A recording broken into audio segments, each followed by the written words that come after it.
Yo, what's up? Motopits TV. Ngayon tuturuan ko kayo kung paano yung diskarte para makakuha ng murang rehistro ngayon, no?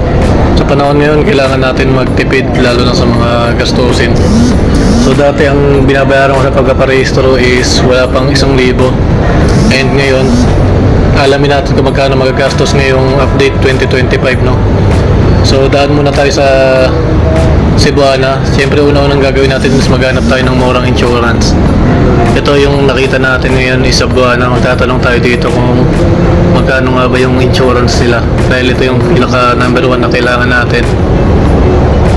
So parada lang tayo saglit.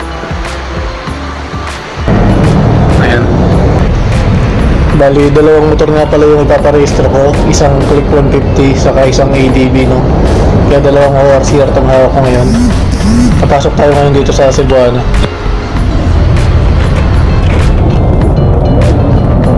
Ano po yung durang? Ano po?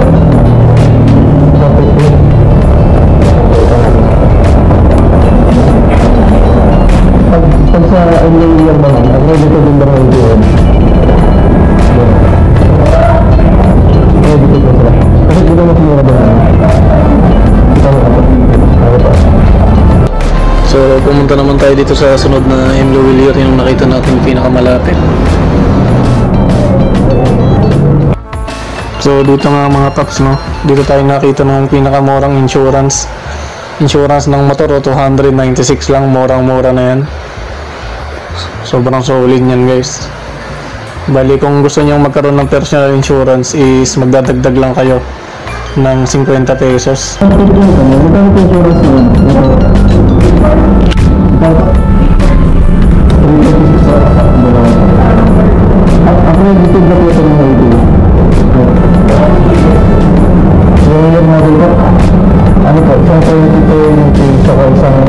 Ngayon guys, dito yung napili nating gumawa ng insurance.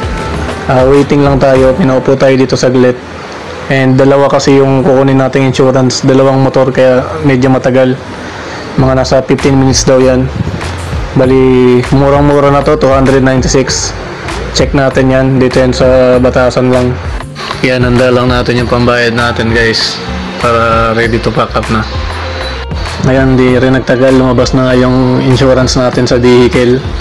And kumuha rin pala ako ng personal insurance na 50 pesos lang naman. Ano ba naman yung 50 pesos para sa sarili mo, no? Magagamit naman natin ng 1 taon yan. Nagdagdag na lang ako. Kompleto yan, guys. Bali, ang next na hanapin naman natin, guys, is yung pinakamurang emission testing, no? Kasi isa yan sa mga requirements natin, eh. Bali, punta tayo dito sa sa LTO.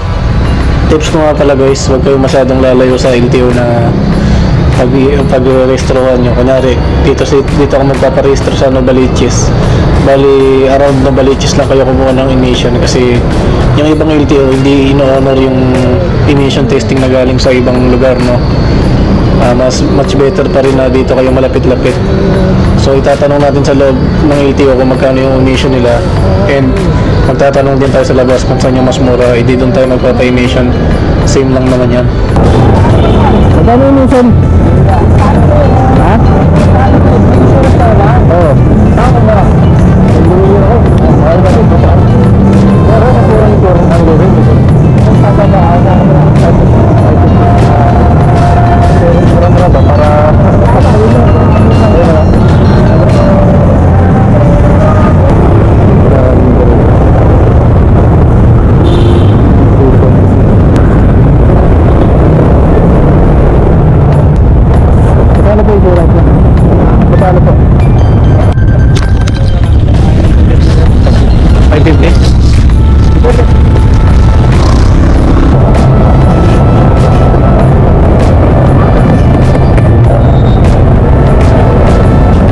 Dito nga pala natin napili magpa-emission, guys, no?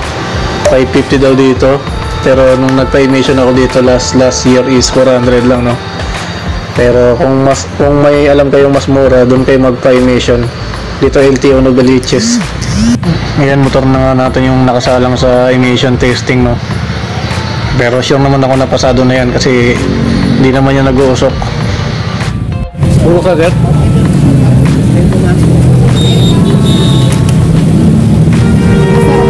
kayo, Buwan?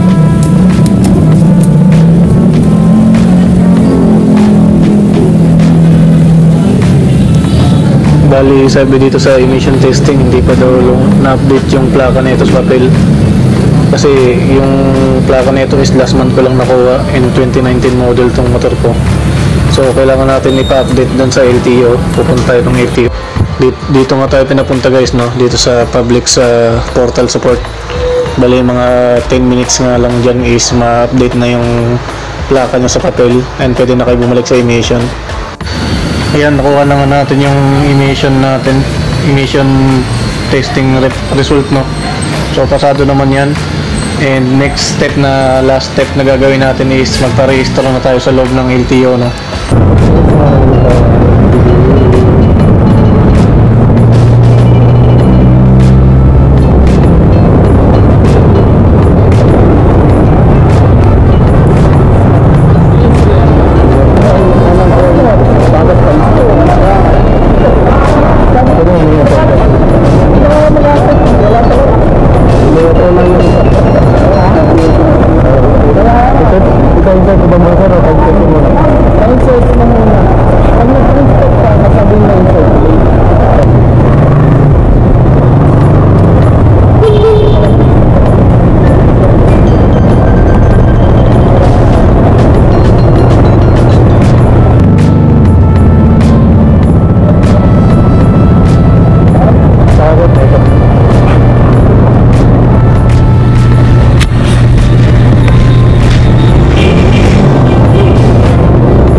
After nyo makuha ng emission sa kanang insurance, punta naman kayo sa PACD desk kasi sila magbibigay sa inyo kung anong window kayo mag-registered ng motor nyo.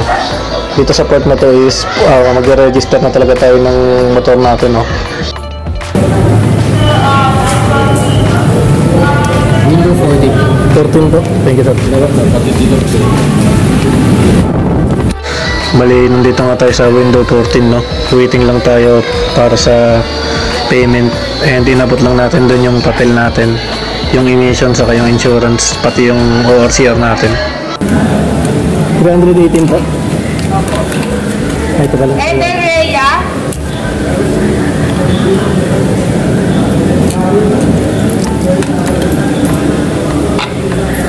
Bali, ito na-release na yung CR na, yung OR natin, no? Bali 318 pesos yung binayaran ko dyan. Bali napakabilis lang ng process. Nasa isang oras lang din yung inabot natin ngayon dito. Lahat na, no? Bali pauwi na nga tayo guys, no? So napagtanungan ko dun sa loob ng LTO, yung emission testing nila is nasa around 700 and yung insurance nila is 660, no? So dun pa lang sa part na yun is nakatipid na tayo ng around 500 to 700 pesos. Bali ito nga yung overall breakdown ng nagastos natin sa pagpaparehistro ngayong araw. Bali hindi ko na nga pala sinama dyan yung personal insurance na 50 pesos. Optional naman kasi yun. And para sa akin is ano ba naman yung gumastos ka ng 50 pesos para sa mapapakinabangan mo ng sa loob ng isang taon, no?